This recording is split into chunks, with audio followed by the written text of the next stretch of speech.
And we're beginning Chapter 10, 23 Missing Helicopters. What the FBI is trying to hide, through the simple expedient of lying about Mohomed Atta's U.S. chronology, ironically sits in plain sight today at Charlotte County Airport. It's the first thing Mohomed Atta and Marwan al-Shehi saw every time they drove into the airport after exiting Interstate 75 onto the country road running alongside. It's an arc, a flying arc. Tied down at one corner of the Charlotte County Airport is a vintage DC-3, garishly painted to look like an airborne Noah's Ark.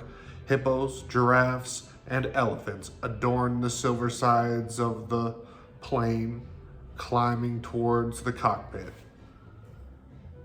The colorful oddity, the most conspicuous plane at a small rural airport, has been parked there since being seized by law enforcement 2 years ago.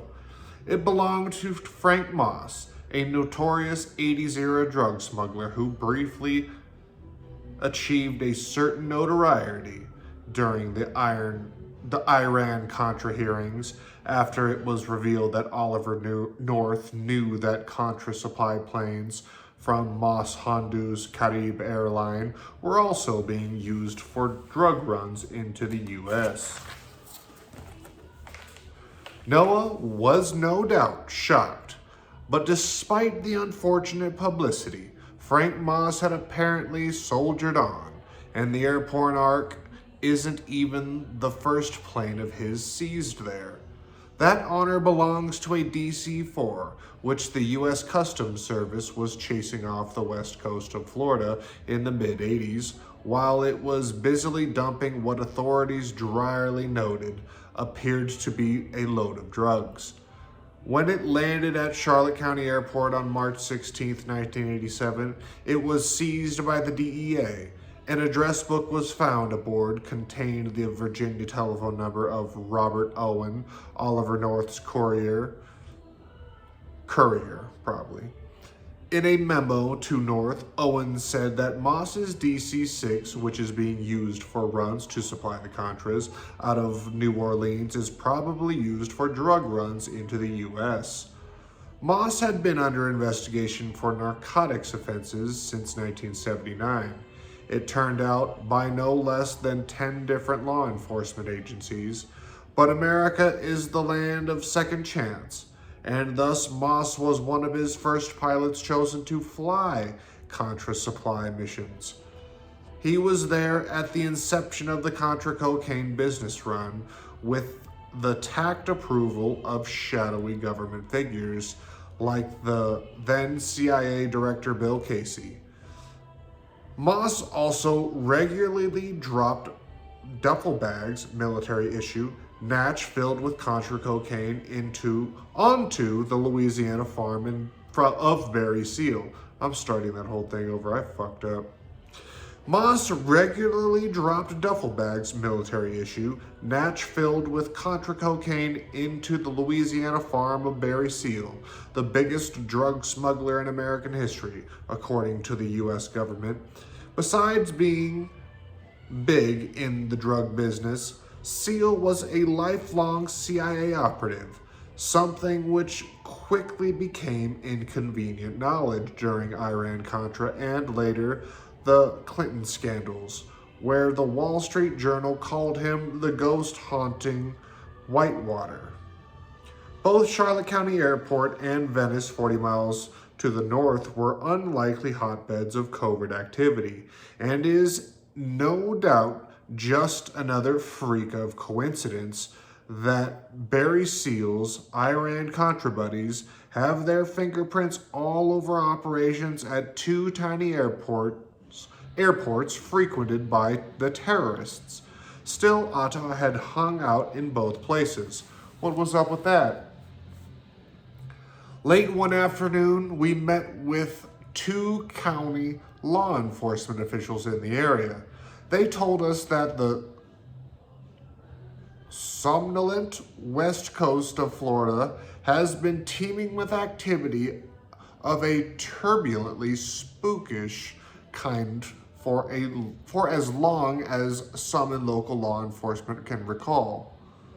You know, of course, that there is at least a 40-year history of covert training in this area, the older official stated. They used Usepa Island just offshore to train for the Bay of Pigs. Actually, we hadn't known.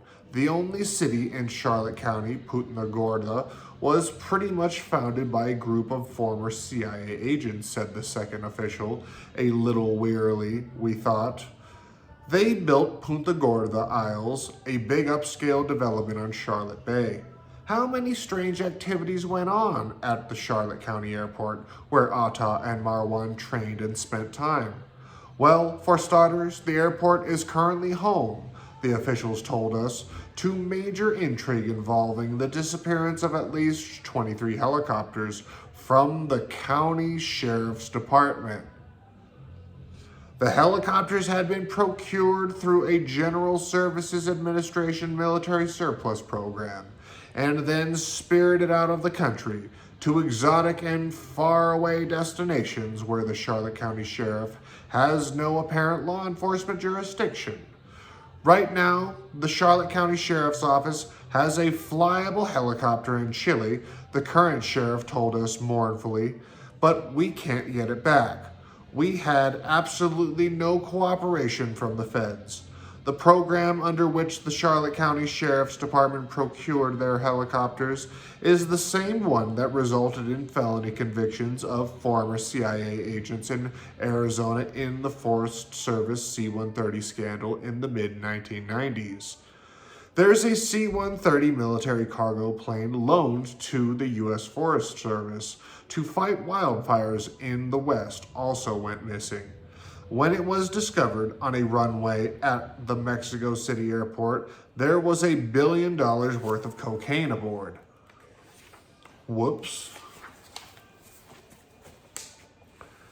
So it's not as if the local law enforcement doesn't have a pretty good idea of who's been swiping helicopters in Charlotte County, we were informed. But knowing it and being able to do anything about it are apparently two different things. The helicopters were misplaced over a period of 3 years, said the sheriff, beginning in 1996. The thieves had pretty ecumenical tastes. We lost all kinds. Hueys, Bell Jet Rangers, Huey 500 helicopters. When we discovered it, we took it immediately to the state's attorney. They locked up the local force captain, but the FAA has never prosecuted anybody, and they show zero interest in helping us get our copters back.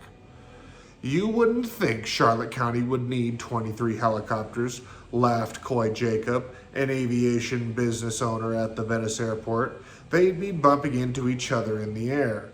Charlotte County has always had a kind of shadow, he explained. There's a fellow who rebuilds helicopters who has always been in quasi-problems with the FAA with his helicopter parts, Jamie Hill.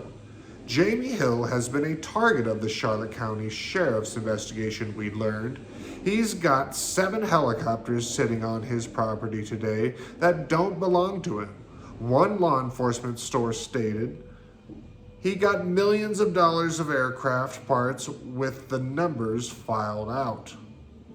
Jamie Hill's partner in the company strongly suspected of having been a conduit for the disappearance of 23 helicopters from the county sheriff's air wing turns out to be another notorious covert operative with a significant presence at the Charlotte County Airport. Dietrich Reinhardt's name, which could have been lifted straight out of transcripts of the Iran-Contra hearings, had also been linked with Barry Seal's infamous Mena, Arkansas's cocaine smuggling.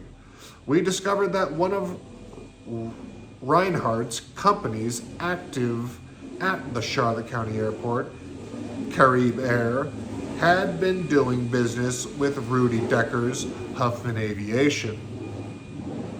Carib Air was an especially notorious CIA proprietary, whose past included blemishes like having all its aircraft seized at Mena, Arkansas, after government prosecutors accused the company of using its planes to transport cocaine worth billions of dollars into the U.S. It was beginning to feel like old home week in Charlotte County.